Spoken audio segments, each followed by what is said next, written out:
自我要有主观就是咱讲你自己主人的看法来支配着你一生的命运。哦，这是你心理文性感讲哦，逆境是成功必经的过程，能用接受逆境的人，生命会日渐的茁壮。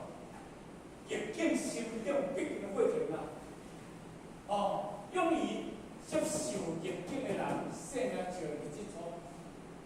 你迄个逆境会当接受，毕竟的过程，逆境是成长必经的过程。这逆境就是了伊成长的过程，勇于接受这逆境的人，伊生命就会日出。我来说，干那世界奥林匹克，因面对世界第一名，因爱不管是接受迄个逆境的挑战，你要相信无？迄个荷兰哦，迄个长跑做40几公里、50几公里，迄马拉松的长跑，迄种荷兰哦，山上的，拢迄个得冠军。像迄个地方，迄逐日就是通车啊，拢伫山顶咧撞飞机，撞飞机。啊，若掠落来当中吼，咱来平地要奥林匹克吼，要长跑，逐个都无同少年。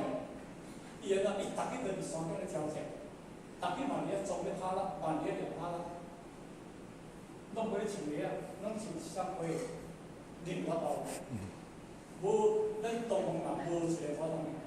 所以伊不管是伊生命就是日日的茁壮，因为伊训练的迄个过程，伊迄伫山内，伊一直咧接受逆境的培养，到了伊一分的当中，他做大人，我听讲啦吼，要参加奥林匹克，因咧平咧走身躯，他不能跑，一方面拢一脚85公斤的重量，一脚85公斤的重量。来咱山走山。咱行安尼要叫咱走，咱就走袂行哦。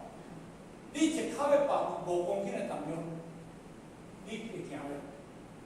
咱咧较早凡人无，若顶迄个大花莲人，啊咧行连生活啦，连怎做好？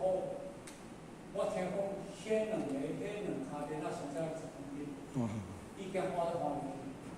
但是我咧讲是讲，因即个训练当中，拢重量大较有逆境无？读册，囡仔咧读册，咱可能读读书，读个诗，让十年寒霜无人论，一路长鸣天下出。感谢。